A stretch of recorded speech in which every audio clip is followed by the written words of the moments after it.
Hello everyone, আসসালামু আলাইকুম। আশা করি সকলে ভালো আছেন। আলহামদুলিল্লাহ, আল্লাহর রহমতে আমিও ভালো আছি। তো আমি আজকে রান্না করতেছি বেগুন আলু টমেটো দিয়ে বোয়াল মাছ। গতকালকে আমার হাজবেন্ড দুইটা ছোট সাইজের বোয়াল মাছ এনেছিল। যদিও আমাদের বোয়াল মাছটা তেমন একটা আনা হয় না, কমই খাই, বলতে গেলে খাই না, সচরাচর খাওয়া হয় না। তো গতকালকে নিয়ে আসছিল মাছ, দুইটা সাইজে ছোটই ছিল। সেই বোয়াল মাছ দুইটাই আমি আজকে রান্না করব। কখনো বোয়াল মাছ রান্না করি না, আজকেই প্রথম। তো রান্না করার আগে আমি অবশ্য আমার শাশুড়ি থেকে জিজ্ঞেস করছিলাম যে বোয়াল মাছ কি তরকারি দিয়ে রান্না করলে ভালো লাগে। তো আমার শাশুড়ি বলছিল যে বেগুন আলু টমেটো দিয়ে মাছগুলো ভাজা করে, তারপর বেগুন আলু টমেটো ভাজা করে রান্না করবা, দেখবা খেতে ভালো লাগবে।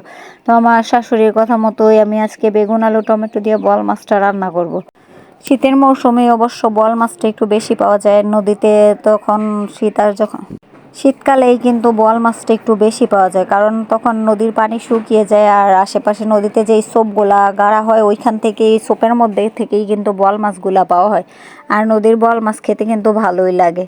লাস্ট কবে বোয়াল মাছ খেয়েছি সেটা আমার মনে নেই। আজকে রান্না করব এবং খাবো, দেখবো কীরকম লাগে খেতে। তবে বাড়ির আশেপাশে সবাই বোয়াল মাছটা খায়, কিন্তু আমার কাছে কীরকম একটা লাগে, বোয়াল মাছের মুখটা দেখলেই অনেকটা আমার ভয় করে।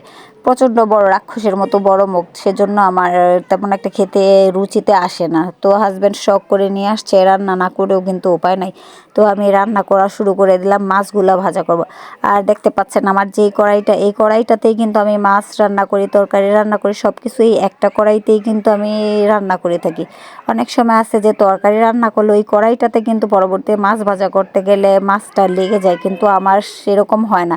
আমার মা বলতো যে একটা কড়াইয়ের মধ্যে যখন রান্না করতে করতে কালো একটা আবরণ পড়ে যায়, তখন ওই কড়াইতে রান্না করতে আরাম পাওয়া যায়, মাছ কিছুই লেগে যায় না, মাছও ভেঙে যায় না। তো আমার কড়াইটা ওই রকম কালো হয়ে গেছে। আমার যাবতীয় রান্না কিন্তু আমি এই একটা কড়াইতেই করে থাকি, অল ইন ওয়ান। এই কড়াইটা আমার কাছে খুবই ভালো লাগে রান্না করতে, কোনো কিছু পোড়াও লেগে যায় না, আর মাছ ভাজতে গেলেও খুব সুন্দর মতো মাছগুলা ভাজা হয়, মাছগুলা কিন্তু কড়াইয়ের মধ্যে লেগে যায় না। আর একটা ট্রিক্স শিখে রাখবেন, মাছ ভাজা করার সময় গরম তেলের মধ্যে একটু লবণ ছিটা দিয়ে দিলে কিন্তু ওই কড়াইয়ের মধ্যে মাছ কখনো লেগে যায় না, মাছগুলা সুন্দর মতো ভাজা করতে গেলে উল্টানো যায়।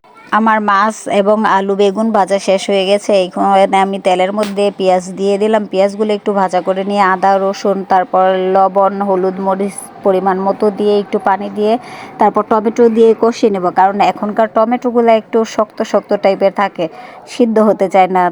সেই কারণেই আমি টমেটোটা আগে দিয়ে টমেটোটা কিছুক্ষণ সময় কষিয়ে নেব, না হলে কিন্তু শক্ত থেকে যায়।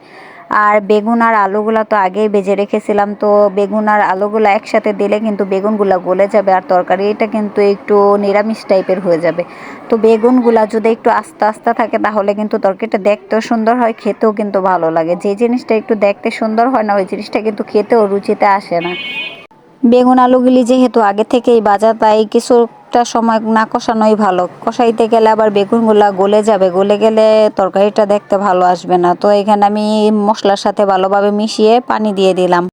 আমার শ্বশুর বাড়ির সকলে কিন্তু অবশ্য ঝোল তরকারিটাই পছন্দ করে, বোনা তরকারিটা খুবই কম খেয়ে থাকে। তাদের বোনা তরকারিটা বলতে গেলে চলেই না, তাদের ঝোল বেশি না হলে তরকারি নাকি ভালো লাগে না। সেজন্য আমি তরকারিতে একটু ঝোলটা বেশি পরিমাণেই দিয়ে থাকি। তো এখানে মাছগুলো দিয়ে দিলাম, মাছগুলো দিয়ে দিয়ে হাই হিটে কতক্ষণ রান্না করে নেব। এক এক করে তরকারির মধ্যে সবগুলা মাছ আমার দেওয়া শেষ হয়ে এলো, আর এখন অনেকক্ষণ জাল করে নেব এবং তরকারিটা যতক্ষণ না হয়ে যায় ততক্ষণ পর্যন্ত অপেক্ষা করে নেব। আর তরকারিতে কিন্তু একটু জাল হাই হিটে দিলে তরকারিটা খেতে ভালো লাগে। তো গ্যাসের রান্না বুঝে নিত কতটুকু আর হাই হিট হবে, যতটুকু চুলার তাপ আছে ততটুকুই।